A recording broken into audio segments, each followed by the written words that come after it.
Mówi, że chcą, żeby ludzie już w becie czuli, że beta jest większa niż jakakolwiek inna gra action RPG. Ale banger. 1/3 lotu z mapy to powinien być z bossa. Czyli zawsze chcieli spróbować WSAD movement, ale czuli, że nie było odpowiedniego momentu. Aż do teraz. Po lewej legenda, All right, so you did your little introduction there. That's Riparian, great. So a po just so prawej everyone is kind of on jeden the z same głównych page, twórców PoE i PoE this 2. is Jonathan Rogers. He's one of the directors for PoE2, and you've been quite busy doing a round of interviews with many people at many events, spreading the word about the features in the upcoming game that many of us are dying to try. So we did an interview at ExileCon.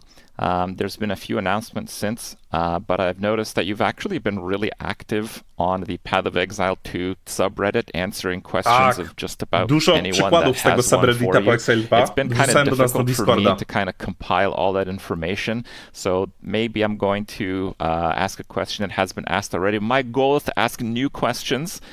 It's just a very, very difficult task because the information isn't really like there's a wiki, but even the wiki has Bardzo some dobrze, info po wrong. co Like I pisze actually had a Riparian, question about że the jego celem crafting jest bench zadawać being nowe removed, pytania, które but nikt apparently wcześniej you've nie actually zadał. addressed that Więc recently on zapowiada Reddit. się So, dobrze. again, and of course with all of this information, with the game still being in development, I hope people understand that you'll just be giving your best answer from what you can share with us, and nothing is final and all that for the disclaimers. Okay, great.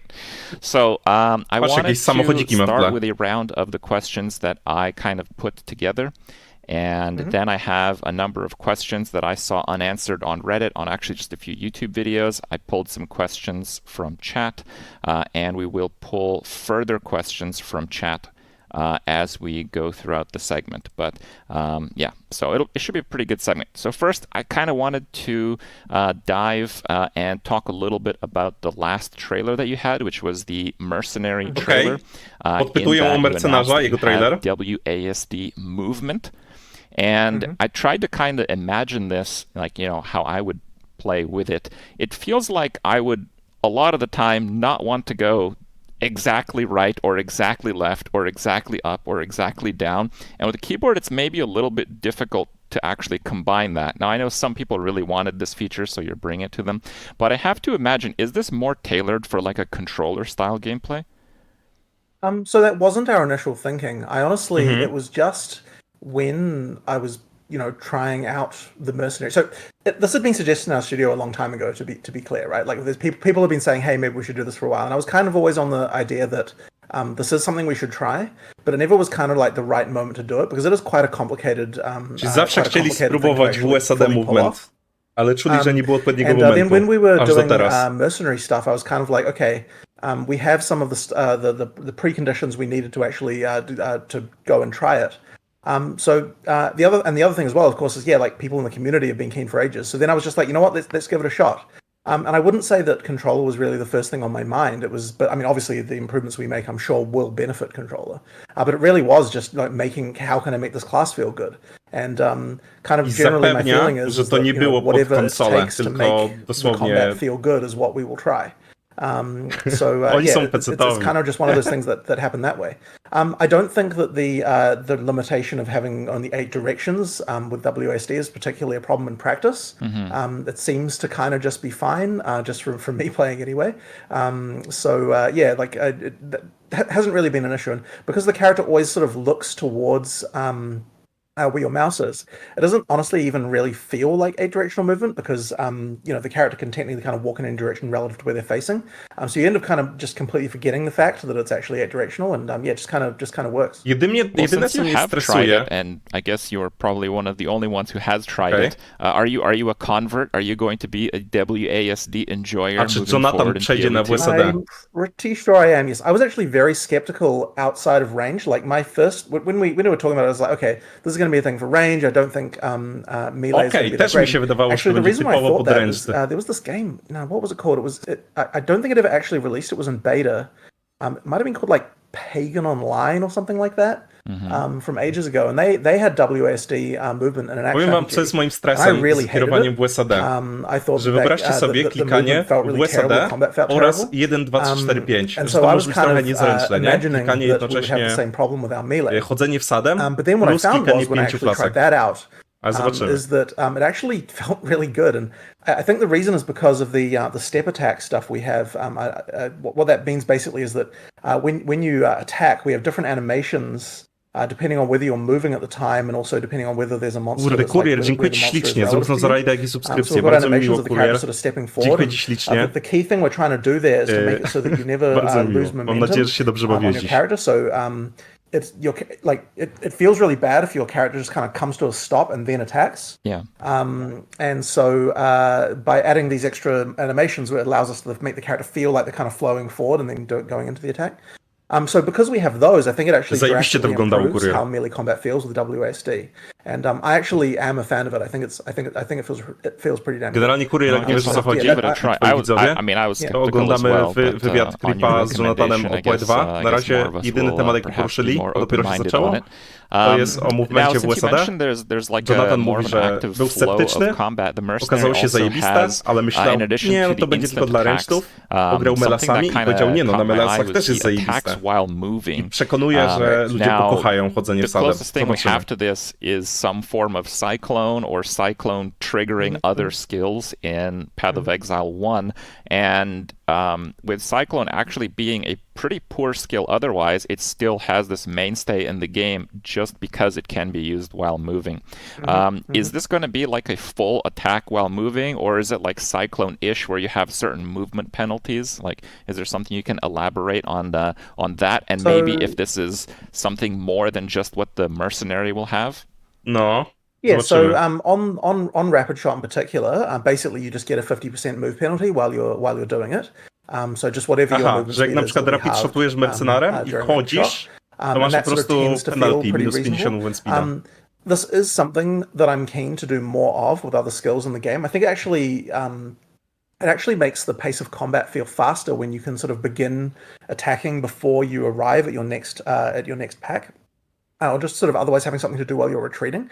So I quite like the feel of that, and so I'd like to do some of that as well. But I don't Powiedział, want że to to make it jest to the point fajne, where every bo skill sprawia, you że just wydaje do ci while się, że walka moving, jest because I think that szybsza. results in very floaty combat that I don't really like. So in particular for melee, you kind of have to make sure you're splitting the difference a little bit of where you need to make sure, like what I think can be good is that you can kind of ease into, like you start an attack, and during the start of that attack, you've kind of got movement that can be controlled, and then there's kind of a part where the movement control you have tones down to potentially zero for at least a little while, and then back into having movement again towards the end, and that kind of thing can kind of allow you to have like the feeling of you're still able to do a lot of control even in melee. But also I think for other ranged classes as well, it can be good to have just a few options. Not necessarily a lot of options, but at least a few options that allow you to Jestem ciekawy, czy na przykład taki łucznik też będzie miał opcję jakiegoś strzelania w trakcie ruchu. We have been experimenting with other classes and other skills as well. Like we think there are certain skills that can really benefit from that kind of thing. Yeah, it's definitely something I want to do more of. So I kind of wanted to ask this later, but I'll jump to it now since you've touched upon it. One thing that I feel isn't super cut and dry in the presentations for the classes is what is attributed to the class and what is attributed to the skill. Because people, when they're seeing Path of Exile 2, they often forget that I hope it's still true anyway, that skill gems are just skill gems and can be used by any class. So the idea of attacking while moving when watching like the mercenary trailer, I guess the viewer doesn't know for sure if it's something that the mercenary gets or if it's something that's attributed to the skill. Right. So the only thing that the classes actually Pamiętaj, że nie będziesz musiał chodzić wsadem w ktoś obcy, więc to nic nie tracisz nie korzystając z tego, a ktoś, komu się to będzie podobać, będzie zachwycony, nie? Więc win-win w sumie. It's just that Będzie whenever można we're być myszką normalnie.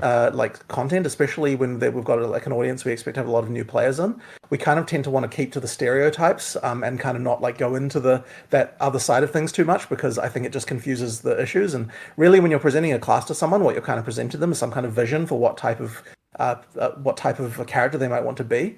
And so that tends to be what we focus on. But of course, I mean, at the end of the day, like it is still very much my preference to have everything be as much as possible, like have interesting combos from other stuff. And we still have that very much like Magic the Gathering style idea of, hey, you can splash to another color. There's other, like use things off attribute, that kind of stuff. It's still Generalnie Jonathan mówi o tym, że pamiętajcie, że to, co do tej pory widzieliśmy z P2, to są takie archetypy, które łatwiej przekazać nowym graczom. Another aspect to this was to the mercenary trailer that I was quite interested in. Na przykład So gemów, again, we don't know how much of it has to do with the general gameplay, but in the mercenary trailer, when people should watch it, but when the mercenary takes on the boss at the end of the trailer, the pacing of the boss fight is, I believe, he's kind of trying to dodge attacks. He's like debuffing the boss.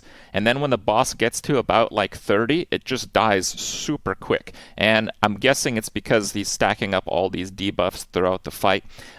Is this something more tailored towards the mercenary, or is this kind of how you envision combat across the board? So generally speaking, we like what I guess the feeling I like to try and get is that you've got some kind of way to do really large amounts of damage, but you can't always necessarily perfectly execute that because of what the boss is doing. So in that particular thing, it wasn't actually that there were debuffs on the boss. I just managed to execute a perfect. So the combo I was using there was incendiary rapid shot, which builds up like heat on your crossbow. And then with that, when you fire a grenade, the grenades get extra fire damage on them based on how much heat there was on the crossbow. And then you can then use incendiary power shot to detonate those grenades. So I just kind of managed to get all the grenades in the right place and get the like the maximum amount of heat on my crossbow at the time at that exact moment. And that's why I did like a really large amount of damage right at the end there. But in order to be able to get that, you need to be able to use rapid shot for enough time without having interruption to build up the heat and that kind of thing. So it's just a matter of kind of getting that sorted out. Czyli bardzo skillowy gameplay się wydaje potencjalnie. There also might have been something to do with the baby going on there. I can't remember the exact thing around that, but the bosses can go down very quickly if you know how to execute. And actually, an interesting thing with that is that the first time with the mercenary setup that we had for that trailer that I played the boss, that I killed it. It actually took me 5 minutes.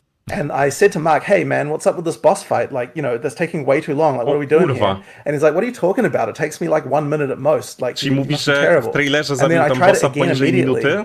And then the next time I played dlatego, bo nie skillowo grał. 2 minutes without like nauczył się dobrze rozgrywać tego bossa, to zajął mu so it actually turns out that zamiast 5 minut. It doesn't actually take long to learn the mechanics of the boss. And once you know them, z tego co mówi, to faktycznie tam bardzo dużo damage'a takim mercenarzem na bossie na przykład zależy od twojego poprawnego implementacji kombosków. Fajnie to brzmi. You quite as much because you kind of know what to expect, and that allows you to kind of build up those various combos that let you execute large amounts of damage. So that's kind of what happened there. And so now, of course, it's actually another case I had of that was the blind beast. I was doing this demo with the druid and the blind beast just again and again and again and again. At the beginning, I was taking me 3, 4, 5 minutes to kill that boss fight, and then by the time that I actually recorded the one that I think went online, it was done in like frickin' 30 seconds or something like that. And it's literally just from playing the boss again and again. So, it is sort of impressive how learning the mechanics does actually make you better at the game. As a follow-up question, since you mentioned that this idea of figuring out where the DPS windows are and being able to properly execute your combos resulting in like multiples more damage, is that perhaps something that might be a bit difficult to tune with multiplayer? Like if you had like a 2-player party and you just had a really tanky friend keeping the boss perfectly still, wouldn't that, in a sense, make it much easier? It can do, but there are various factors. So a lot of the crowd control type mechanics have things built. So, for example, freeze, right? If you freeze a boss, then the next freeze takes longer. That's like a thing that kind of cools off over time. But effectively, like the more party members you have, there's kind of this like the various systems that work sort of like how poise works all respond to that. So that kind of means that someone sitting there stunning the monster is gonna, if you've got like multiple people doing that, it's going to get harder to sort of crowd control the boss over time. And then it should sort of come out to be relatively similar once you've reached the steady state, as it were, versus having a single player. Once you take into account the amount of increasing Jak life. to and all that mniejsza other sort of gamba, stuff. So we Daria? kind of have to get that tuned exactly right, which I can't say we've done a huge amount of tuning so far on, honestly, because we still need to do a bunch of work there. But ideally, the intention is kind of get it to the point where it sort of feels a little bit similar. But of course, there has to be room for synergy between between characters. A, Right? o to chodzi. We No, definitely build that to in as racja, well. racja. But, yeah, it will. Ideally, you're not just going to completely trivialize the boss just because you've got a couple of extra players in your party. It's still intended. I mean, we've always striven for like it's just as good in single player as it is in multiplayer, like making sure the balance of that is there. Wiecie, czego się nie mogę doczekać? Right. Aż zrobimy Now, cmentarzysko this is na kind of where I PS2. meant to ask the question, but I guess I'll elaborate. I was still really curious what pushes a skill and how much of a role the ascendancies have to do with it. Again, we've seen the druid interpreted in other games where it is very much the class. That is, like, in other games, there's no other shape-shifting class. If you want to play a shapeshifter, you play the druid. Now, in PoE 2, No I właśnie. imagine the shape-shifting part is a skill gem that Correct. other classes can use. Każda klasa what będzie mogła się makes the zmieniać, nie druid tylko druid. more of a druid? How much Ale does the ascendancy have to do Świetne with pytanie. it? Is it kind of in a way where it's like PoE 1, where they're just slightly better at it? So when we're doing ascendancy classes as well, it's another one of those cases where we try to make it so that the ascendancy classes can be relevant for builds even when you wouldn't think so. So like what we try to do is like, you got an ascendancy class. If you look at it and what it's called and what it obviously looks like it should be doing, it is clearly going to be good at doing, what you expect the ascendancy class is going to be doing. But at the same time, we try to sort of word all the stats so that they don't technically require that you're actually using shapeshift forms, for example. They just happen to be very good at the things that shapeshift forms happen to do, and you sort of look at it that way. But we do want to make it so that absolutely you should be able to play, a shape-shifting duelist or something like that. It can be something that we want to have scope for, even if it isn't necessarily common or the most obvious thing to do. Cieszy mnie But to. it's something we've always Fajnie, że to w końcu like to try potwierdzili. and make it so you can do that. You know what I mean? All right. So you guys put out the date for the PoE 2 beta. I believe it's in early June, and this is going to be a 6 czerwca pretty chyba. big milestone. I kind of wanted to ask a pretty broad and general question, and I have no idea what to expect for a reply because I'm sure there's still a lot of things in the work. But what can people expect out of this beta? Like, are we going to see the whole game up until the point where it's developed, or are we just going to have kind of like a shareware limited act version like we've seen from more recent titles? So the plan is the whole game, but obviously, we're not necessarily going to have finished everything. I don't think that the Cała gra w entire becie. end game will be there. Like, we're sort of planning probably around like 60 maps as like a sort of starting point. Cała for gra the end game. z niedokończonym endgame'em. There będzie will w be a becie. couple of other end-game systems in there as well, but I obviously don't really want to talk too much about them. Ale nie chcą powiedzieć right zbyt now. dużo. Będą też dodatkowe rzeczy.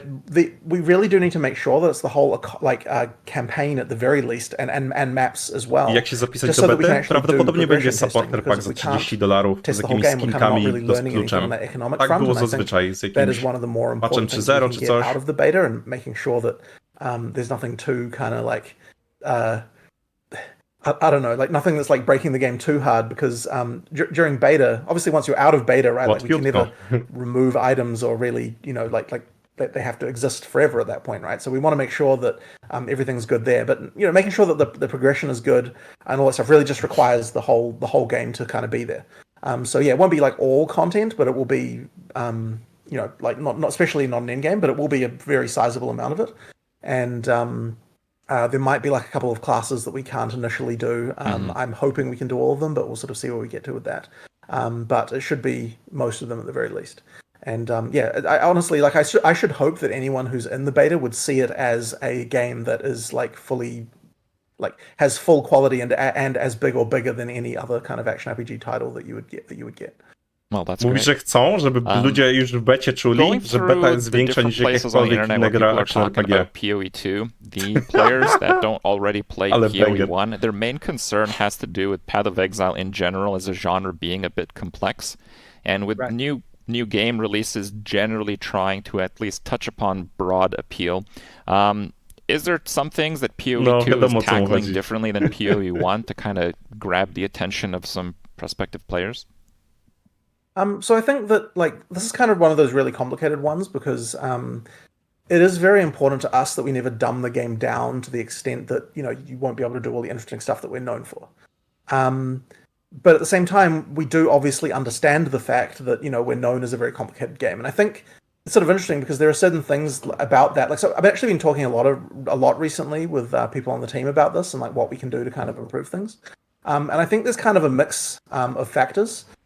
So on the one hand, you've got stuff that we've already kind of like announced how we're fixing it. Stuff like this, the way the skill system works, I think is just like way better for new players. This kind of thing is Tak, just straight nowy up system gemów, PoE2 jest But I think that 1000 razy there lepszy. are things like there was a recent conversation on kapy. Reddit as well about the skill tree and what we're doing about it. And I think a lot of people, I think there's a lot of subtlety with it because it's like a lot of people are like, oh, you should just have like free respecs all the time so that it's just easy, and if you make a mistake, it's no problem. This kind of thing, and I kind of look at that and I'm like, I don't know that that's really necessarily going to solve the problem. I think like we've kind of got this issue of like trying to communicate information in a both succinct way so it doesn't kind of scare people off, but also enough information you actually sort of get everything. So I've been looking into ways recently about how we can kind of do that. And I think that this is like a feature that we've just been proposing recently, but and kind of haven't actually gone any way towards implementing it. Kriparian, zapytaj We're talking about like polski making język. it so that when you go to allocate stats on the passive tree, that it's more clear whether or not the skills that you have equipped would actually be affected by it. Like this kind of thing. Like we've been discussing sort of like, what are the common pitfalls that people are going to run into. But the other thing as well is that we're planning on just doing some straight up usability testing. We've got like, in the future, we've got a usability lab that we're going to be using to kind of like test with completely just like players that are off the street and just kind of see, like how they respond to things, like do they understand things. So, there's a lot we can do here, and it is going to be a focus, but at the same time, I just don't want people to hear from that the idea that, we're just going to make the game, we're just going to dumb it down, you know what I mean? Like, it is really Głównym important that we not do priorytetem that. jest Well, that's good to zapewnić, hear. wymyślić systemy, I które was nie są browsing the wiki because prostsze, there w is a sensie nie PoE2 są wiki. It's kind of just a list głupsze, of information, and I'm sure uproszczone, again some of spłaszczone, it nadal zawierające głębie, not ale żeby były necessarily prostsze outdated do as far as the zrozumienia. public knows, but perhaps you'd like to touch upon the subject because we're bringing it up again. One thing that PoE has gotten some attention for is kind of like the instant logout that's especially used by Instant hardcore logout. players.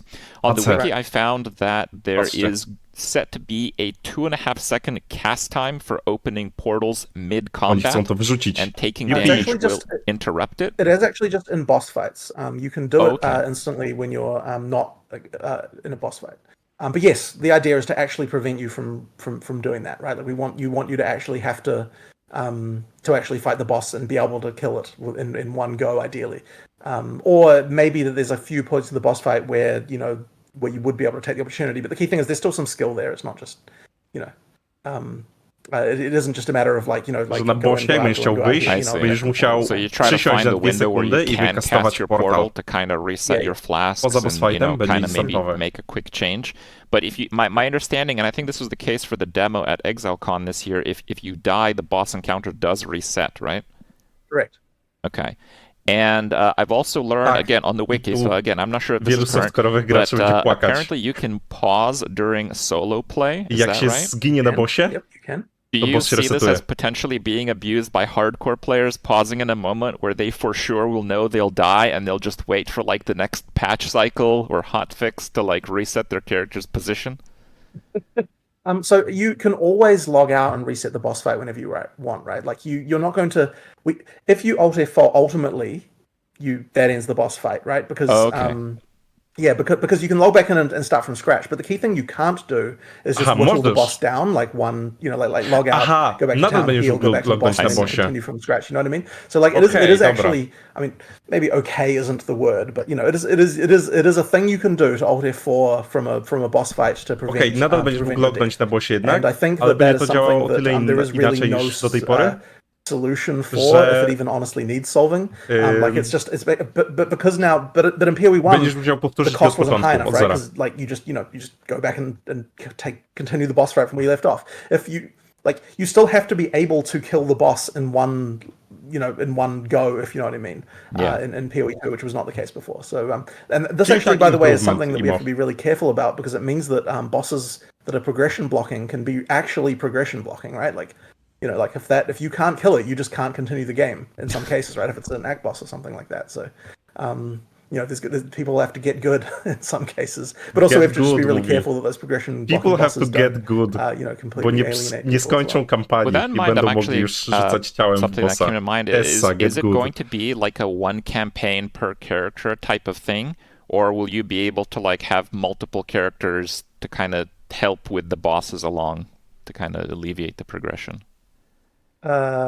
So I'm not quite sure what you mean about that. But I mean, you will have to complete the campaign on each character. Okay. But you can always like, I mean, just like in PoE1, right? Like there's things you can do to rush another character through, like quickly if you Right. No, I was thinking like if you had a character that really wasn't good at all against a certain boss, could you get your other character to kill it for that I one? see what you mean. No. So yeah, it doesn't work like that. It basically works like PoE1 in this regard. Okay. Although interestingly, actually, scratch that.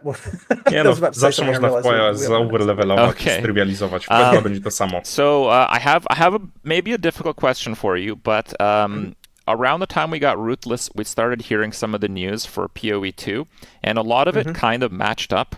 And we'll talk about the crafting bench and all that being removed, just kind of similar features in a way.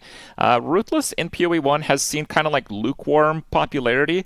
Personally, I really like it. I think it's maybe a touch more ruthless than I would like, but I mean, like I'm playing non-ruthless this league, and so far this league I've found about 30,000 alteration orbs, to where I don't even bother using an augmentation orb because it takes too much time to click it back and forth, right?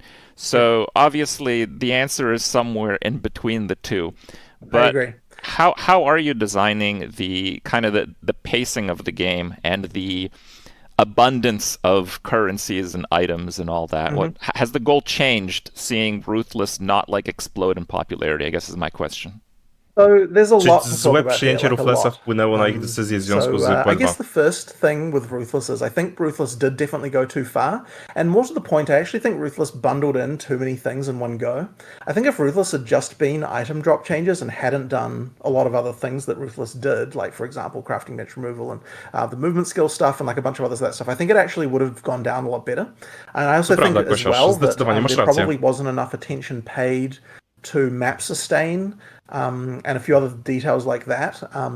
Like in particular, I think one of the major philosophical things we did learn from Ruthless is that we need to make sure not to reduce the access to content being a big thing. Like I think that Ruthless did make it too hard to get access to content, and also like probably the currency was a bit too rare. There's like various things about that that were just I think not quite right.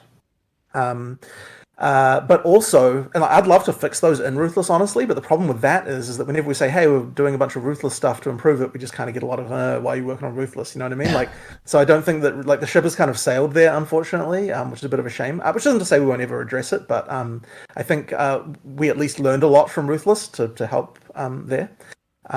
So, I mean, I guess that's one side of things, but the next side of things, I guess, just comes into all of the general philosophy of how item drops should be should be done in PoE2.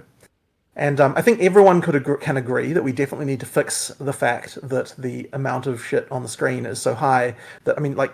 Powiedział, że w PoE1 dropi za dużo gówna i to jest ich absolutny priorytet w PoE2. Żeby tego nie leciało tak dużo, żeby warto było podnosić lód, nie trzeba było mieć ludzi. He's never actually done the like full-on crazy strategies before. And one of the things he ran into was the fact that when you have you get to a certain point, you can't even press Alt anymore because the game client will take so long to have all of the pop-ups appear on screen Alta, that you get disconnected from the server. To mnie wyrzuca z gry, rozumiecie? On mówi o mnie teraz. So that's not so good. There's definitely some problems there. So yeah, that's obviously the other side of the extreme. But I guess I'm interested to actually hear your question about this, because this was an interesting one. Is what do you think should be the difference in amount of value that, say, an average, like, let's say, 50th percentile player gets versus a 99th percentile player? Like, I'm interested to hear what kind of multiplier you believe is good. It's really tough. I don't know. I quite like the Ruthless economy. I quite like it because everything has significance, and everything has significance.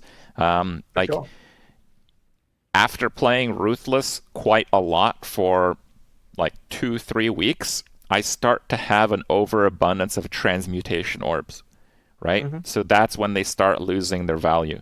I feel that's Nie będziesz honestly a rolował good dziur, point to be tylko je at. You know, update'ował, nie wiem, when pewnie jakimś a currency orbem that's fairly regularly dropping czy becomes cokolwiek. worthless, Nie wiadomo. being Jakoś będziesz to like 2 upgrade'ował, ale weeks for a deterministycznie. hardcore player in. Just everything kind of mattering is one of the really big appeals for Ruthless for me. I feel like the conversation of the average player versus, you know, the top 1% player kind of gets lost in Trade League because people are really good at manipulating the economy, or people are really good to play in parties efficiently, where that model gets completely destroyed. So I really hesitate to give an answer in numbers there. I think you still need to have a reasonably large disparity between like average like 50th percentile and 99th percentile, because that's kind of the thing that you're striving for a lot of the time, is increasing your drop rate. And so I actually think that one of the issues is then the other question is alongside this, to kind of let's establish some constants here, right? So I would say, and this may seem like a high number, but I think that you need a difference of 1,000 times between the best player and the average player of amount of wealth acquisition. So that isn't to say number of items, I'm saying like to jest value najlepsze, of że the będzie stuff można you're getting. zmieniać gry And that's so that you've częściej. got something to strive for, right? Like you need that level of like of disparity from the bottom to the top. To kind of make it actually, like to actually give some form of feeling of like, I'm getting better at this game, I'm improving, you know, what I'm doing. So I don't know if does that number seem high or low to you? Like, what do you reckon? How does that feel to you? It's, you know, if you're considering the trading prowess of market geniuses, then it doesn't seem high. If we're talking about efficient play with stacking the right mechanics and multipliers, that does seem very high. So I just don't know what we're talking about exactly. Sure. I think we're just talking about like let's just say let's say from a map that you're running when you're, as I said, you're an average player running a map versus the absolute max mega juiced crazy map. You know what I mean? See. Like in terms of the amount of wealth coming from it. And so as I said, that may seem high, but actually I think you do need those kinds of numbers to achieve that. And so then the next question is, okay, well, how many more items can you actually drop on the ground from one to the other to actually feel reasonable? And I think that number's kind of not really more than 2x. Like maybe it's a little bit more than that, but the thing is, like on the actual ground, you probably don't want to see more than double the number of items from one to the other. And yet you need to feel, and you need to actually be receiving 1,000 times the value. So if we kind of break that down, I mean, like, so there's a few things that go into this. So one question is, and this sort of matters, is that efficiency of your build comes into it. Like how fast can you do a map? Because that does come into the kind of like 1,000 number. So like if for example the difference between an average player and a 1% player is like 10x in like speed of playing a map, so like, you know, so if a bad player can do a map in 20 minutes and it takes a good player 2 minutes, for example, to do, then you've already kind of divided that by 10, which means that the actual items on the ground have to be 100 times more valuable per map. And I think that probably sounds like something that seems within the realm of reasonableness, I would hope. I see. Yep. Okay. But then the next thing as well is that if the amount of items on the actual ground per monster you kill is only 2x higher, then that means you've got like you have to be able to have increase of rarity be worth 50 times, right? So basically you have to be able to increase the value of items on the ground by 50 times with just like rarity bonuses alone, and it needs to feel 50 times more as well. It's not enough to just be like, in theory I kind of know that this is more valuable. It has to really feel like you're getting 50 times more wealth. Well, I actually had a question later on about Magic Find in PoE2. No właśnie, now, if I had to ask this question a month ago, you know, I would basically say, yeah, the rarity quantity system works out pretty well. But I don't know if you've played much this league, but the wisps that you can generate, you can generate a lot of them, have their own effective quantity and rarity multipliers. And it's maybe one of the first times we've seen such large rarity multipliers with such large quantity multipliers, and it does actually seem a little problematic with the amount of loot. I agree. So what kind of systems may we expect with Magic Find in PoE2? Yeah, so what I think that we need to do is that the way that rarity works in PoE1, one of the issues with it is it saturates quickly. And also currency is not part of it, and also there's no kind of understanding of there's various other factors of value. So I don't want to go too much into the exact details of this, but effectively what we have to make sure of is that we have the ability to scale value of things on the ground with a single number, and for that to work for all types of items that monsters can drop in a good way, so that you actually feel like you're getting more. We don't just sort of saturate into uniques. I don't know if you know what I mean by that, but effectively you can get rarity to the point where no white items drop and only blue items drop, and then you can go from there so that only rares drop, and then you can go from there so that only uniques drop. Like that's possible, and with the way that PoE 1's rarity system works. Na pewno pomaga Links. But we need to sort of change this so that it works better, so that you can actually get higher values of rarity without kind of making it so that you kind of get the saturation. And the reason why kind of more quantity is necessary in PoE 1 is because more rarity, if we changed all sources of quantity to be rarity in PoE 1, everything would just be unique and you wouldn't get any more currency, and it kind of wouldn't be like, that's not value in the right way, if you know what I mean. So effectively we need to improve the way the item drops work in order to make it so that, as I said, the goal would be you get like a ridiculous amount of juice, you see twice as many items on the ground, but you feel like you're getting, each item is on average 50 times more valuable than if you didn't do that. To jest fest ciekawa rozmowa, powiem wam. Since you're 10 times faster at playing the game than other people, the end result of that is 1,000 times more wealth acquisition, if you know what I mean. Jak ktoś słucha jednym okiem, so that's kind of my view on how this przegadamy cały ten segment z itemami, bo jest szalenie ciekawy. We have a lot of changes in mind already. I don't necessarily want to talk about the exact specifics of all of them, but that's my thinking, at least around how it should be on a high level, if you know what I mean. I saw a number of people asking in chat when you were talking. I think a lot of people are wondering if the find more stuff part of the game is going to be a stat on your gear. I think that's something people are quite curious about. Dziękuję Ci, Fresiu, za wsparcie. Yeah, I mean, we definitely want to have magic find still in the game as a thing you can get. Okay. And you're basically sacrificing character power for it, like you do in statystyka Magic Findu nadal będzie swoją drogą. That should work basically the same way. Okay. Teraz mamy. So I was going to ask about the crafting bench being removed, but you mentioned recently to a Reddit reply that it's no longer going to be removed.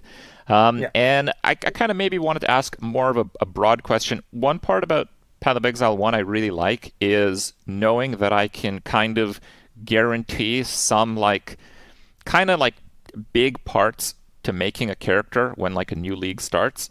And in one end, it can be something like knowing that I can have access to a trigger craft on like a wand for a character like that. And in other cases, it can be like, while I might not be able to find a tier 0 unique, but for example, divination cards kind of offer this fragmented consistency of slowly knowing that you'll eventually get this one item. So is there going to be an element of that in PoE 2? And maybe you can, I know some of the details are still getting worked out, but maybe some of your goals for the crafting bench, if you have set your mind. So the crafting bench absolutely needs to exist for exactly this reason. You should be able to at least get some certainty, if you know what you're doing, of being able to fix issues with your build. Mam nadzieję, że ten crafting bench będzie bardzo ograniczony, że będzie dużo bardziej ograniczony względem tego, so I think that's really important. jeden. So I think the crafting bench is good for that, and we do have a plan for what we're going to be doing to sort of make that work. Zobaczymy. As for Myślę, divination że w obecnej cards, wersji it's crafting sort of bench jest interesting, zły dla gry. because divination cards, I really like them in theory. I really do. And in SSF, I think they work really well. But the problem with target farming is that you effectively, when you have an economy, effectively what you're always going to target farm is whatever has the most value in the economy, even if that's not the thing you actually want for yourself. You're just going to be like, okay, here's the thing that's going to have the most trade value, like per hour played on average. So therefore, I just play that. So I think that the way that that works in PoE 1 with div cards is not so great. It sort of means that the people who, at least the people who want to get the most economic value, just end up farming one map forever and ever and ever. Bez crafting bencha będzie więcej tradowania, lutowania, craftowania. Będzie łatwiej, trudniej osiągnąć dokładnie taki item. So I don't have an immediate solution to that. There's been various solutions proposed. Basically changing the way that div cards work. I think, as I said, and I think in SSF, it's cool. I like it. But we need to do something different, I think, here. There'll be some discussion about that. But I do think div cards are cool. I'd like to see them come back in PoE 2. We'll find a way, I suspect, to make that happen. But I don't know that they're necessarily going to work exactly the same mechanically as they do now. Okay. I've been scouring the internet for all the PoE2 news, and that's included all your recent PoE2 interviews. And there was an interview you did at PAX West where you were asked what league mechanics are going to be ported over, at least roughly, from Mechaniki PoE1 z PoE1, into które trafią do PoE2. PoE2. And your answer was it kind of almost depends on which league mechanics you Łuki, like. ty nie lubisz And losowości it w Path of killed Exile. me Po co that there grasz w was Path of no Exile, jak nie follow-up lubisz question. losowości? So what PoE1 league Nie rozumiem. mechanics do you like? Okay, well, I am a big fan of Delph Okay. and Incursion. I definitely, those are two of my favorites, partly because I just enjoyed development of them. Like, they were just really cool and thematic. I really enjoyed them. But I mean, there's lots of other mechanics that are just hugely, that are very popular with players. There's like Ultimatum and things like that. Like, these are great. I mean, I love Ultimatum too, but like there are certain crowd favorites for sure. Incursion. Sorry, I already said that one. Let me think about other ones. What are my favorites in there? They don't have to be in PoE2. This is a non-commitment answer here.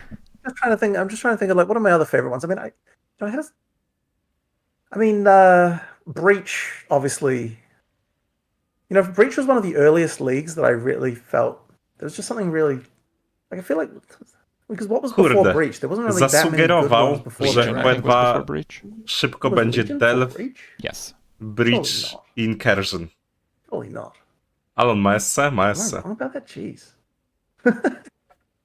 Essa czy Nathan? Maybe I'm just wrong about that. Oh, But hey, apparently I'm wrong about that. Okay. Okay. Wysoka right. essa. Okay. Yeah. Anyway, Breach, I'm a big fan of. There's a few things like Delirium is pretty cool. There's definitely some cool things like that. Generally speaking, though, a lot of the leagues that are my favorite ones are the ones which involve, and I know this is kind of can be a bit in the community, people have different opinions about this. But I do particularly like the ones that involve being some kind of map that has interesting mechanics on it, and you go out and you do stuff on it, which is why I particularly like things like Delph. Mm-hmm. But I know in the community, a lot of people prefer leagues that are inside, an area. So we tend to try to have a mix. I like when it comes to designing leagues, my favorite way to do it is kind of look at other games and be like, okay, what are some interesting, like, other games from completely different genres, and be like, how can we do some of the interesting gameplay from one of these? Patrzą na CS-a i mówią, jak dodać coś jak w CS-ie. I tak dodali Mercenary. And so I was kind of one of the people who really enjoyed things like Harvest, even though it was way too complicated and there were all sorts of problems with it. And I don't like the way Harvest is now. But the old way Harvest was, like, things like that were really cool. Powiedział, że nie lubi obecnego Harvesta. Other than the gameplay side of things, one thing that I think is really important personally for a league mechanic is that it offers something you can't get anywhere else. Like, if you want to double corrupt an item, then you do template. Yep, just have to. You can't get. For sure. Yeah. So is that going to be at least thought process behind league design in PoE2? 100%. Gold będzie do handlowania z NPC-ami kafelunia. That is what the end game makes the end game feel like there's a lot of variety, because you've got different goals. Like, oh, now I have to do this, now I have to do this. Like, it adds a lot of variety to things. So it's really important that different content has different rewards that are possible from it, for sure. Czy Creep pytał, że I have polski a few dubbing questions about specific skills. Now, there's been a lot of new skills highlighted, a lot of combination of skills, a lot of skill modification with a few of the supports you've highlighted. But there are a few skills in PoE1 that I feel have kind of become the game for some players. So I wanted to kind of point those out, and if you can, maybe mention if there will be a skill like it in PoE2. So first up on the list, as probably many people might expect me to ask you, is Righteous Fire. Will we have a Righteous Fire in PoE2? There will be Righteous Fire. Będzie Righteous Fire. Will it work exactly identically? No, but ideally it should feel like the same type of thing, and the flavor of Righteous Fire should all come across completely. But ideally, we can do it in a way where it feels like there's interesting combos with it, has interesting mechanics that can work alongside it, and so on. So, absolutely, there will be Righteous Fire. And ideally, there should be any kind of really iconic thing from PoE1, like any kind of iconic skill. We will really need to find a place for it in PoE2 as well. Chcą znaleźć miejsce w PoE2 dla każdego ikonicznego skilla z PoE1. Czyli cyklon, flicker, tornado shot, so hopefully you guys will enjoy Righteous it Fire, when we talk about it. I believe it Frostblade. should be in the Templar announcement at some point. Okay. Well, closer to home for me is about minions. Now, you have mentioned that minions exist in PoE too, so we know that already. But I was personally curious if there is more of a push towards temporary minions, as there kind of is now in PoE 1. Like the scaling from passive minions has kind of fallen off over the years in recent patches, and the scaling for temporary minions has actually increased over that same time span. I have a lot of ideas around minions, and we're going to be talking about that when we announce the witch stuff later. I guess next year, technically still. So there's going to be a big discussion about that, and we've got a lot of features there. Niedługo będą We put a pokazywać lot dużo of rzeczy w thought into związku z minions. Witchką. It's obviously one of those things that actually Bardzo dużo chcą ogłosić o people, minionach. like there are certain class of people who play action RPGs who that's all they want to play. So we have to make sure that we've got a really, really good minion story, as it were. Because of that, minions are going to get a lot of attention, and you'll see that fairly soon, I think.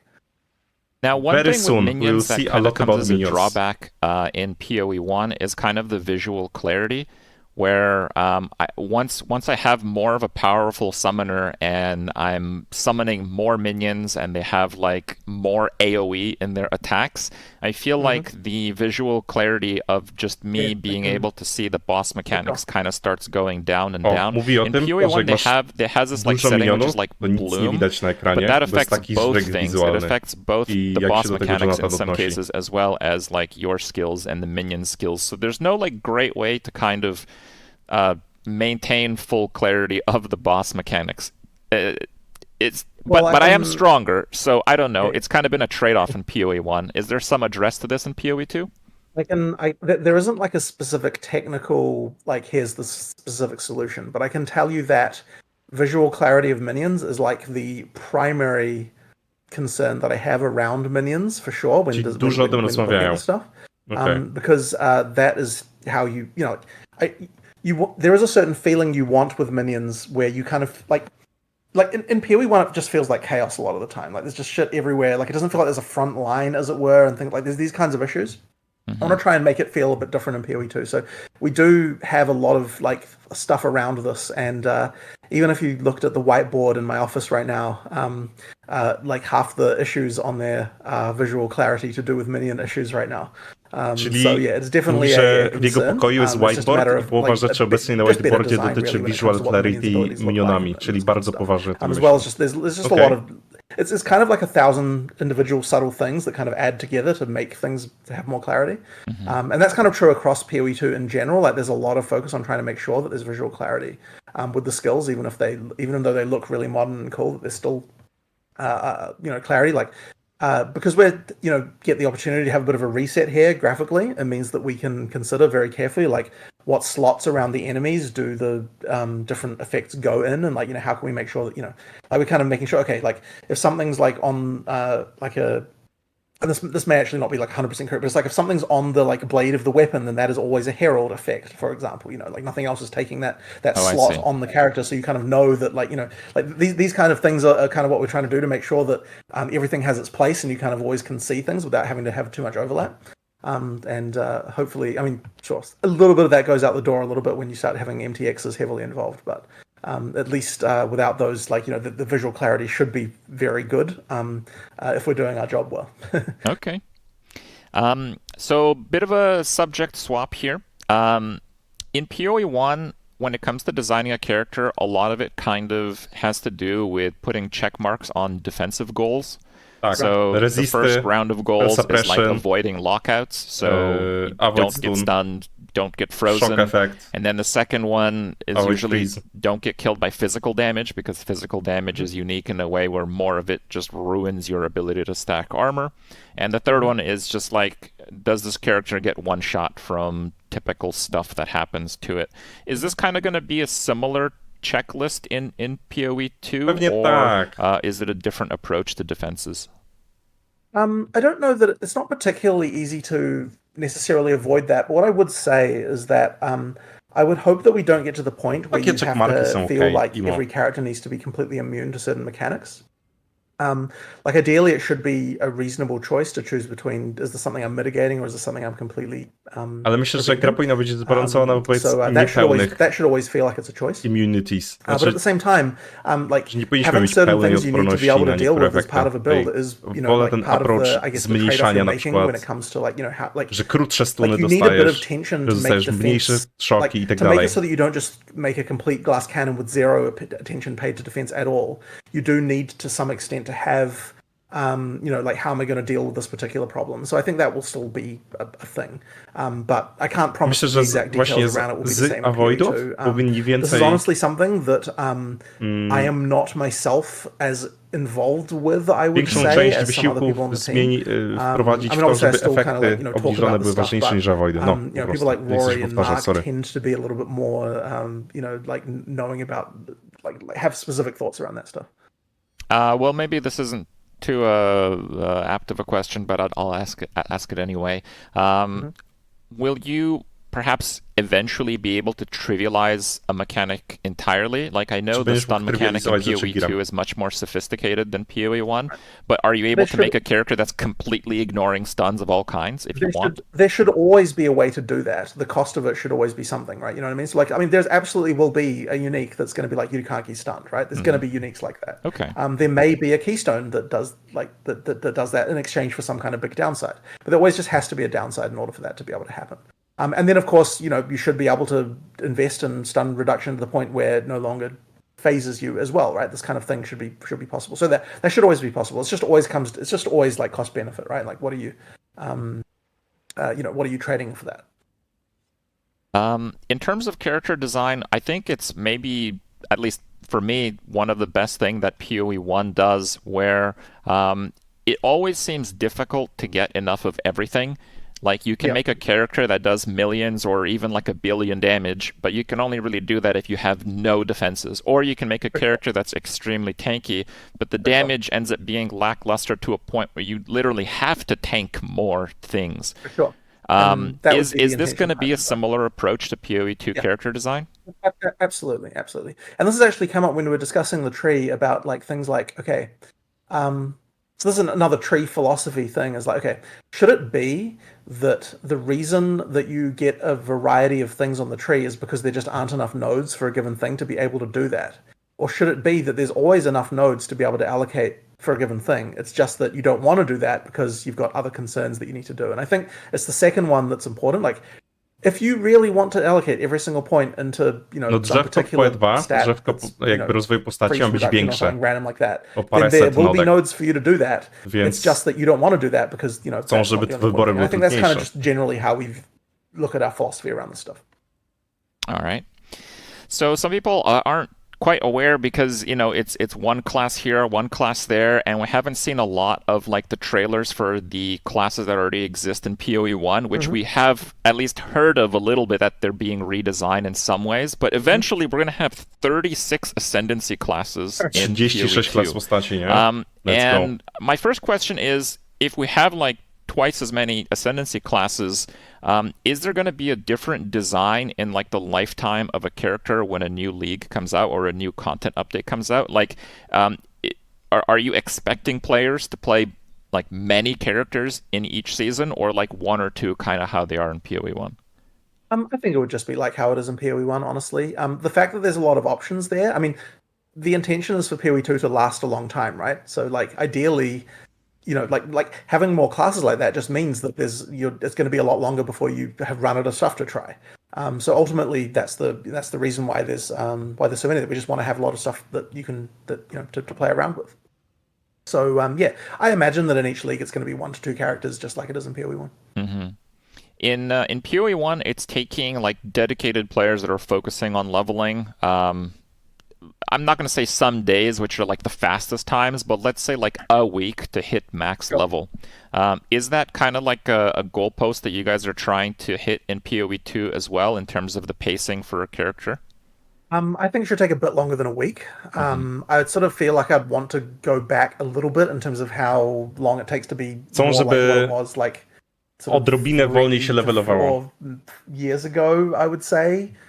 Odrobinę. Where it was a 3-4 bit lata longer. temu też było całkiem szybko. But I mean, it'll take people a while just to sort of learn the game, I think. So I suspect the first time people play the content, it's going to take them quite a while. Like as I was saying before, like the first time I beat a boss earlier, it was like 5 minutes, and then like that went down on my second time to like 2 minutes. So even just from that perspective, like and it slowly improves. So I think that people will get faster and faster. So I mean, I honestly don't know at this point how long it will take people the first time through the campaign, and I suspect it'll take them a very long time. But yeah, it'll get faster. What is a very long time? Honestly, I honestly don't know for sure, because we don't have like the entire, like not every area is like fully like it's not playable. I mean, all the areas are there, but they're not playable in the sense that like if you have bad monsters, like when I say bad, I mean like monsters that don't have like all their abilities and stuff like that in an area, it's just boring. So like nobody wants to play those areas. So that means that we don't really have like proper progression testing. Like we've polished the first half of each act kind of thing, and so we haven't got like a sort of full, like you can just play through the whole game to do progression testing yet. So that means that I can't actually say how long it will take, but I honestly believe that like for an average player, I mean like it's got to be at least 40-50 hours, I think. Oh wow. I imagine that's how long it will take sort of your average player to get through. Like it could be longer, honestly, for people who like haven't played an action RPG before, probably.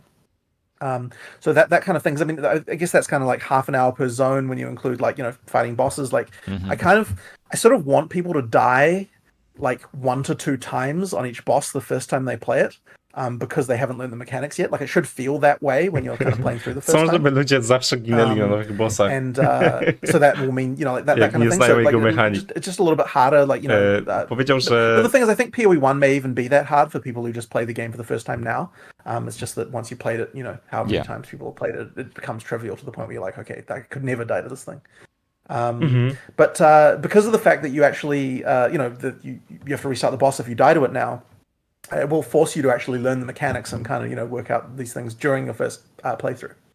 Okay. So that'll be interesting. Yeah, it'll take im więcej słucham, tym bardziej się nie mogę doczekać. Well, that is it for the questions that I had personally, but I have scoured the internet for unanswered questions, and I have picked a few up from chat, and if you guys want to post your question in chat, if it's at least different enough from what we've already discussed or what I have, I'll maybe try to include it near the end. But yeah, we people do have to be in places eventually, so we don't have Jonathan forever. But yes, with that in mind, I want to ask some of the questions. They might be a little bit less researched than some of my own, so might brace yourself for some short answers, but that's okay, hopefully. So here we go. I found this one on a YouTube comment, I believe. I think it was on the official thread of this interview on the PoE forums. So tell us about the die system you mentioned in 2019. I don't know anything about this, so please. Yeah, I guess I probably mentioned that back in ExileCon back in 2019. It's something that we could still do, but it's not honestly something that I've kind of thought about for a little while. I know it's something that a lot of players are very keen for, but like it's kind of not really on my radar at this point. Like we're just focusing on content, really. But there's nothing really preventing us from doing it. It would just be a matter of marking up all the armors and the parts that get modified and so on. Mówi, że może kiedyś wprowadzą. Taki był pomysł w 2019. Obecnie zajmują się ważniejszymi rzeczami. Może kiedyś wprowadzą barwniki. It's kind of, I know that would be disappointing for a lot of players, but it's just kind of one of those things that has kind of fallen by the wayside a little bit as we've been grinding out on a bunch more Mówi, że chcą, ale na razie nie jest to ich priorytetem, bo taki mało ważna rzecz. 99% of PoE2 misgivings have been about the gameplay pace. Now, you've kind of adjusted this a little bit, but I kind of want to ask it again and ask you how is it current relative to maybe what we've seen a few months ago at ExileCon? Is that still kind of what we're expecting? Or is that, as you mentioned, a bit slowed down so people can kind of see the clarity a little bit? So I guess I kind of don't really like, okay, so a lot of people are like, oh, you're slowing it down to do this, or you're kind of, like they have a lot of things like that. But I think really when it comes to when we're like, so this actually relates to a little bit what I was saying before about how we haven't been able to do full progression testing yet, which is that what that means is that when we're balancing an area to do a demonstration or for ExileCon, the demos and all this sort of stuff, we kind of just we make a character that's about what we think it should be for this area, and then we kind of balance the monsters from that point for the demo, to just kind of hit like what we want, where we expect to sort of be able to understand the mechanics and kind of like give a good showing how the class should be. Balans na Exilecon był kompletnie inny niż jak będzie w grze probably was balanced a little hard. But the thing is, each demo is kind of its own thing because of the fact that, yeah, like as I said, we don't have a full żeby się spodziewać, że gra będzie szybsza raczej, I guess. So Exilecon, like, because of these demos are just like how they are, effectively what it is just like me and Mark will play it, and then we'll be like, did we get through it too quickly or didn't we, and then adjust accordingly. So we just adjust it until it feels fun to us.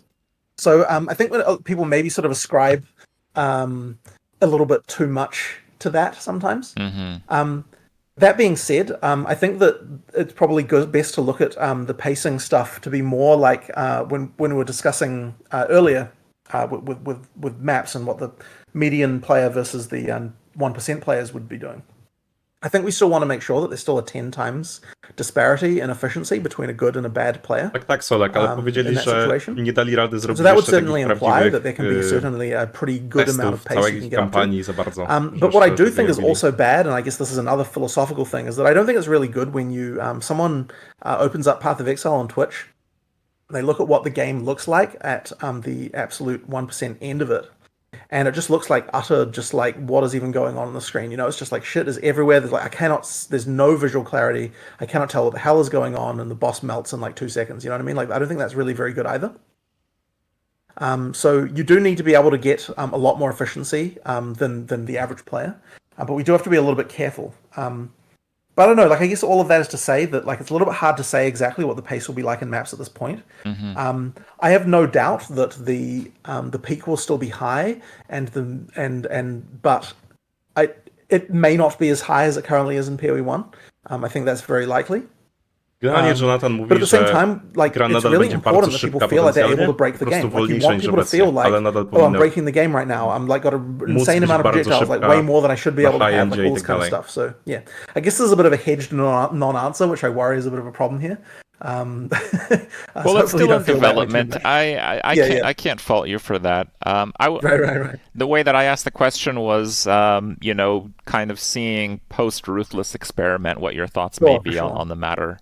And you're definitely right that it's the number one issue that people talk about PoE2. Like the fear in the PoE1 community is that it's just going to be super slow paced. And I don't think it will feel that way. I think that when you play it, you will have fun. Ultimately, that's all that I'm after, right? Like, so it's actually interesting because there's been cases of this, right? Where like I was playing the Mercenary in the demo for the demo that we recorded, and then I went back and I played. What was it I was playing? I think it might have been the Warrior actually. Afterwards, the demo character we had at Exilecon, I was like, man, this is way too slow. So even just from me, like it can often be the case that my opinions change as I'm playing as I'm playing things. So it's really going to come down to regression testing to kind of see how we feel. Jeden z testów, but dali ludziom na Exileconie, the guiding potem star, stwierdził, Boże, to jest za wolne i go potem that when you get an item, you feel like it improved your character. Because if you don't have that, then you have nothing. So like we still have to maintain that feeling through the whole game, and there has to be a feeling of progress as you go through. So like that's we'll kind of I guess end up where we end up, where it honestly, and it may sound a bit silly, but it's like it just has to feel fun to me, right? Like I have to play it and feel like this feels fun. Yeah. And if it doesn't feel fun to me, then I'll increase the numbers, and that's really what it comes down to.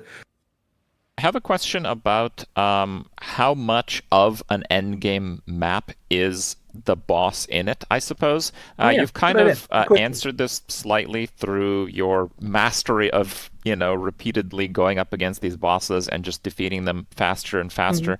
But I guess we can broadly ask you perhaps, how much of a map that you do in the endgame of PoE2 should the boss be? Yeah, so I think that in terms of drops, at the very least, so we've actually discussed the drops in particular. Ciekawe pytanie. I think that 1/3 of the map should be boss drops.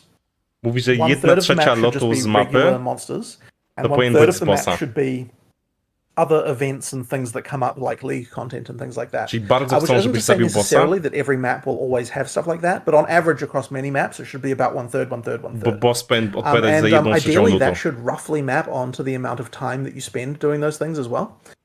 So that's kind of my view on it, at least. Is roughly a third, I would say, should be the map boss. Ciekawe I don't know if you're fully comfortable answering this one, but inquiring minds are curious. Why did you guys decide to continue working on 1 and 2 at the same time, like Czemu separately, pracują na rather PoE2 than i PoE1 evolving naraz? PoE 1 to PoE 2? I know it was like a big announcement that it's going to be its own project, but I guess people really didn't get the why sufficiently. So it really comes down to, we want to be able to make whatever changes we want to make without it becoming a problem for the existing community. And when we first announced in 2019 what we were planning on doing, I don't think we appreciated at the time the degree to which the changes would actually change the game. And so it really just came down to, like, we had people in the office who were like, I'm really worried that the game, like, I'm talking about people in the QA team and things like that. They were just really worried. I'm worried that the game that you make won't necessarily be the Path of Exile that I like, right? I mean, they still look at what we're doing and they like what we're doing, but there was some worry there.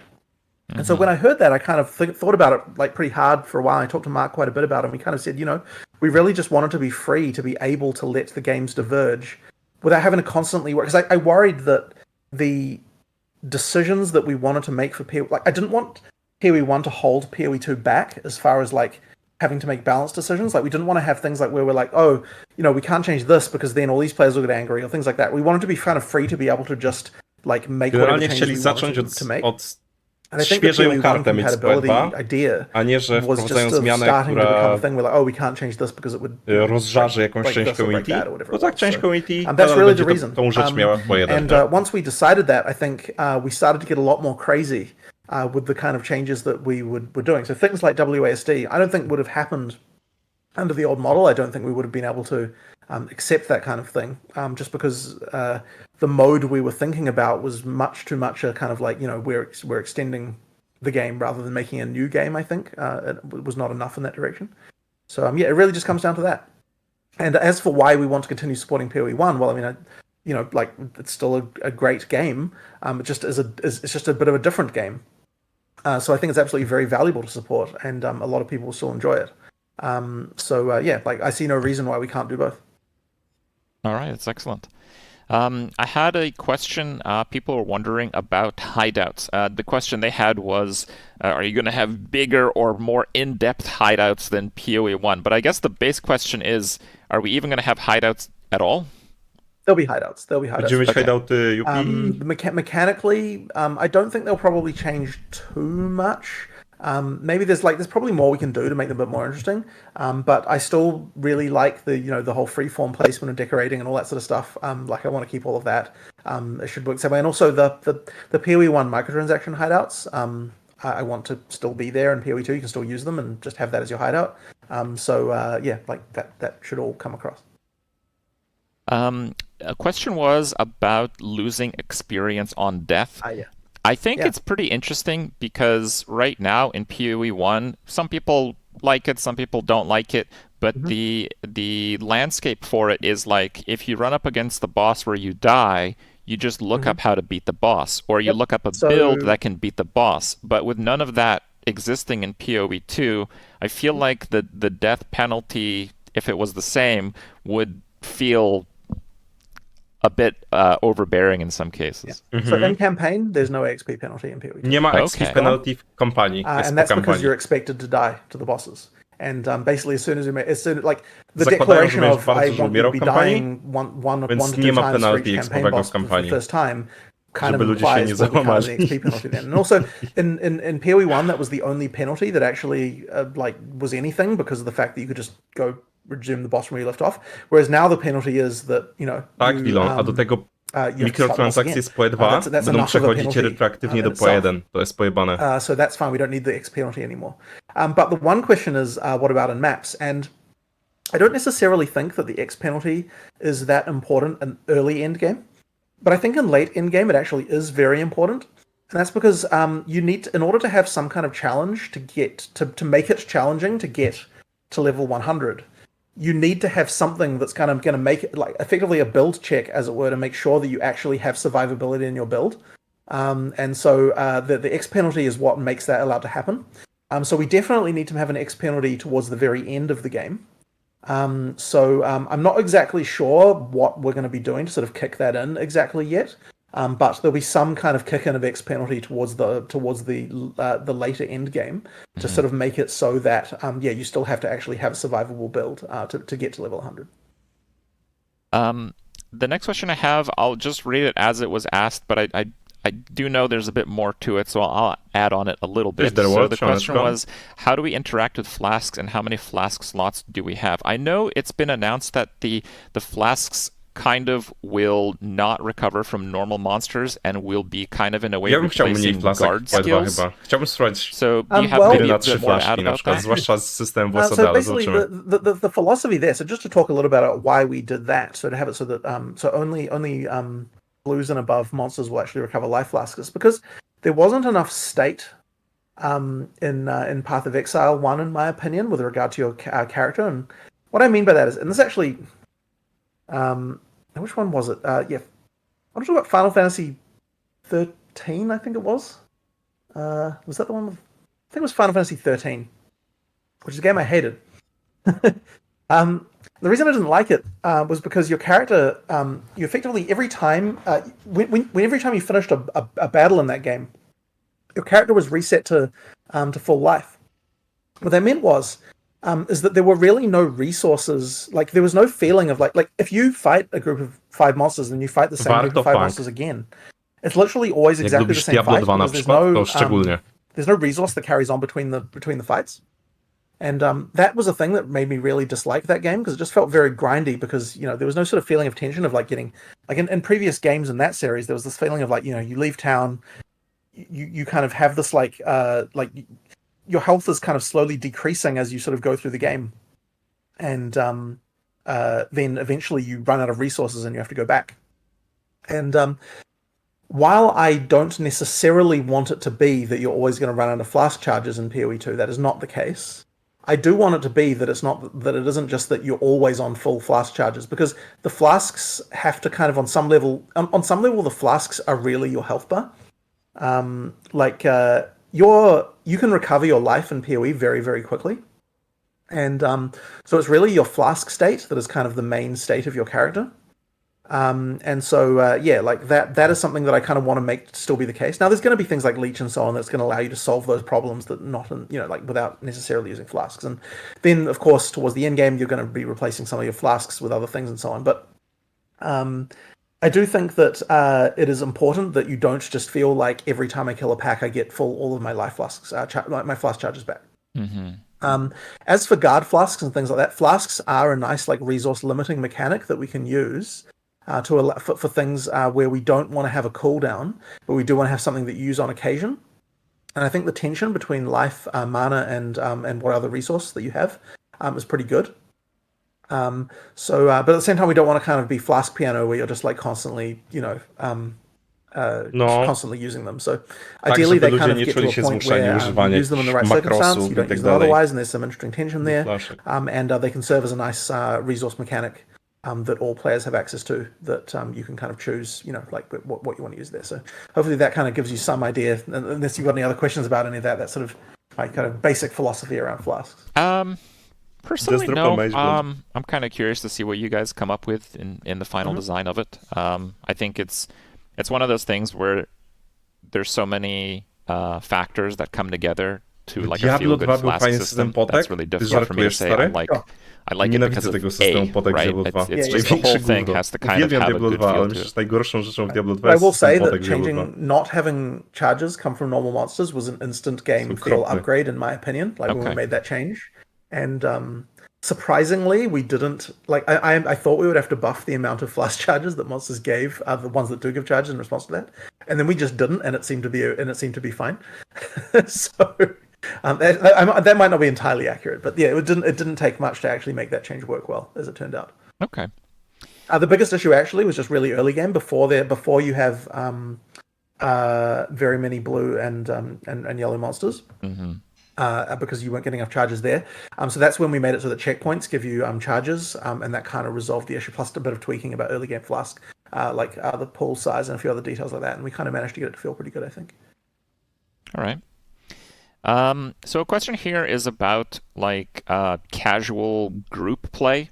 It said that other ARPGs in the genre generally do it pretty well, but in PoE it felt punishing to play with another person. Is the question that I found online. So I'm kind of curious if PoE 2 will kind of address kind of like casual play with other people in ways that PoE 1 doesn't, perhaps. Casualowy co-op. Well, there is a few things we have going on there, but I don't really want to announce any of that right now, unfortunately. But I'm curious to know what the punishing thing is actually referring to with that. Because I don't know that I feel like I am aware I've been about SSF that issue. for like 4 years personally, so yes, I don't have much input on this either. Maybe I'm just terribly misinformed about this, but I guess I'm not aware of the being punishing to play with another person particularly. I mean, sure, the life increases, but you've got more people. I don't know that. I guess I don't know what that's referring to. So Okay. Yeah. I have a question about a character preview with MTX being ported over and its own MTX. Path of Exile 1, you just kind of have to impractically zoom on your character to fully appreciate it. This is something that we intend to address, and you should note that because the MTX store is the same in PoE 1 and 2, that any changes we do make to the MTX store will be in PoE 1 as well, because they'll have the same shop. So it's something that I definitely hear. We would like to have MTX preview. We are working on it. And, Pracują nad preview dla mikrotransakcjami, żeby można było je wytestować jakoś w sklepie przed zakupem. Fajne. I to dla while it's easy for certain things, it is quite hard for others, especially with the complexity around the MTXs these days. So there's quite a lot of work to do there, but we are intending to do that work. So I'm hoping we'll be able to get that one. To fajne akurat. All right. Now, this question doesn't have quite that much meaning to me, but when I opened up the floor to Twitch chat to ask their questions, the one that was spammed like crazy was cross-save/cross-platform play ? Cross-platform. So maybe you can do them a favor and give them some insight. I really do want to talk about this, but our console stuff, we kind of haven't really talked about this yet. But suffice to say, PoE 2 will be a much better experience on console than PoE 1 was, and take that answer for what you will. But we're going to be talking a lot more about those details before too long, when we talk about what we've got going on console. Okay. With the console play being part of the mindfulness of the project, let's say, what might people expect for hardware requirements? Are the ones listed on the Steam page still about right? I believe that the Steam Path of Exile 2, the Path of Exile 2 Steam page, which you can go to and wishlist, by the way. Czy mam wishlistowane PoE na PoE 2 na Steamie? Should be correct. So I believe that's what's listed on there is like a 960 as the lowest. That's NVIDIA 960 is the lowest spec. And that probably won't be like the most amazing experience ever on that card, but I believe that's what we have as our sort of minimum requirement there. All right. What is your stance on builds that require 10 plus uniques to function? And for the example they gave us the Golemancer, so I guess we're including jewels in this list of 10.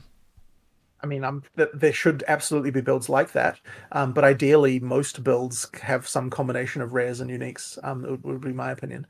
But I mean, like that kind of thing can happen, right? You want some builds to be expensive and some to be cheap. That's just absolutely a factor.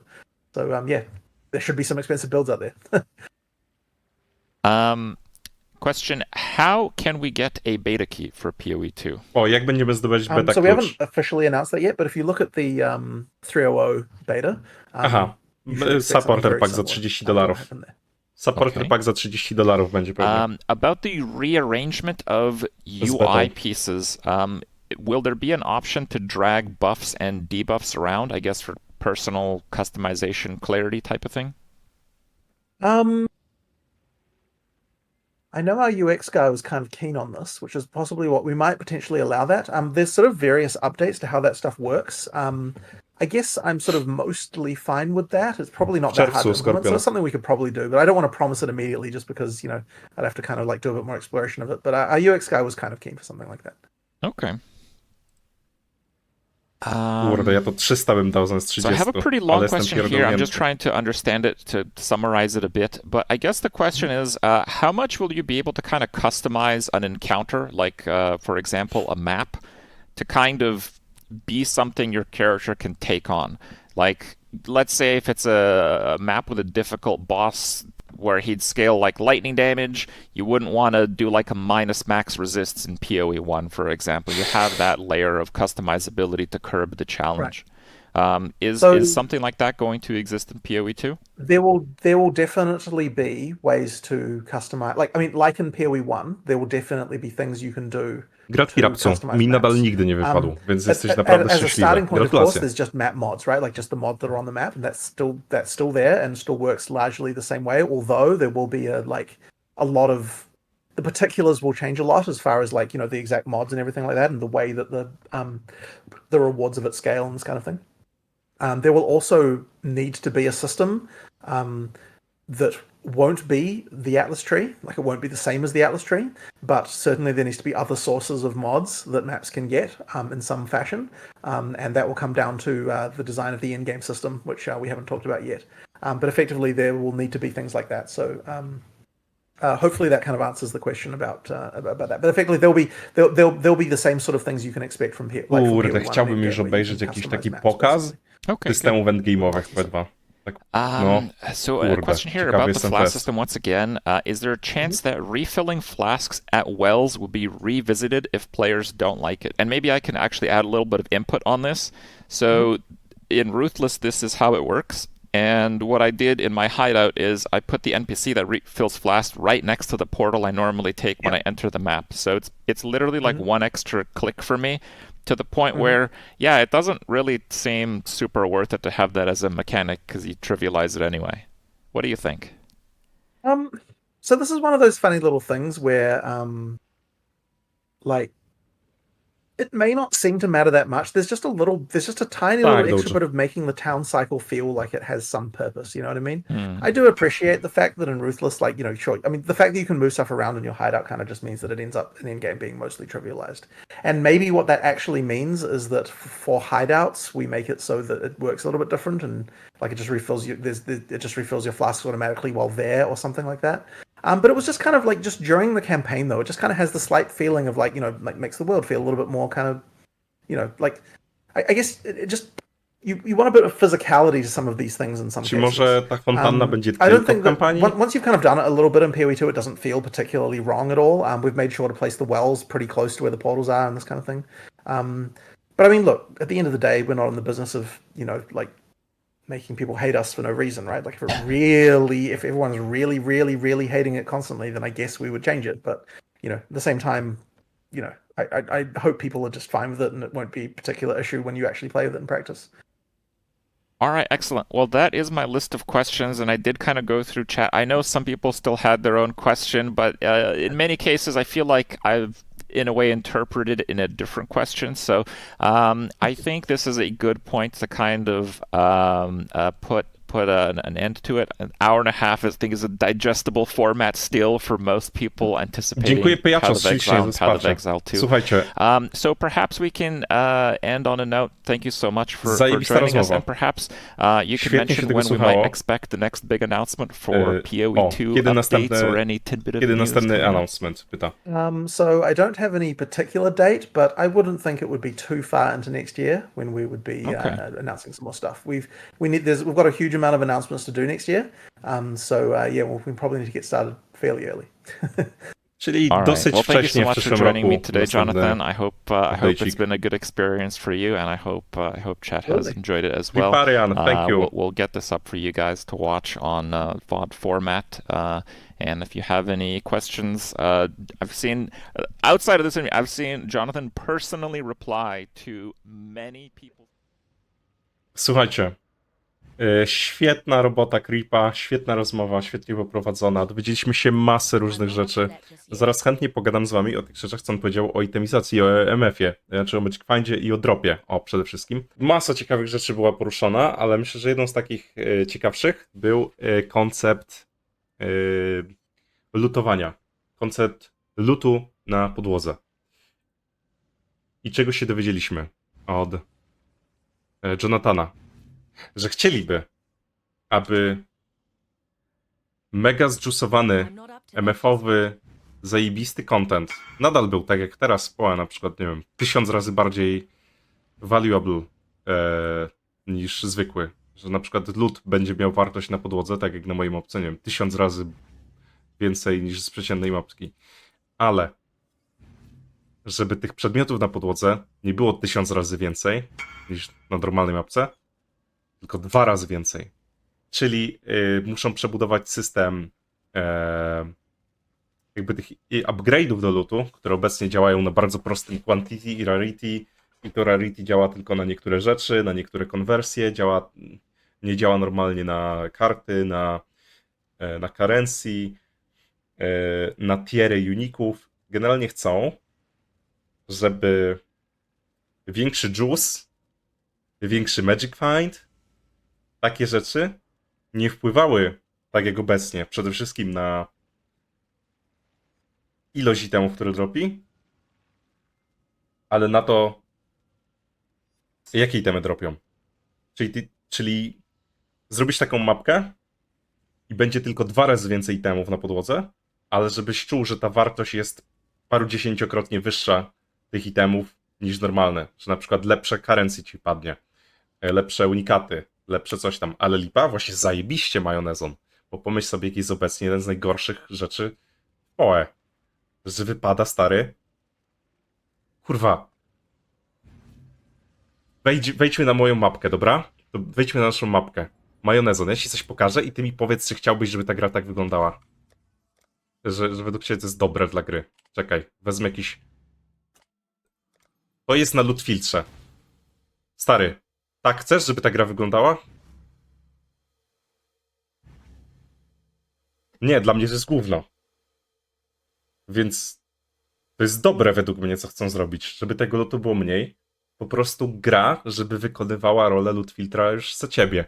Tym... No właśnie. No przecież... Nie wiem. Nie wiem, jak ktoś może patrzeć na to i myśleć, że to jest dobrze zrobione. Jezu, aż gra się zacina. Jezus.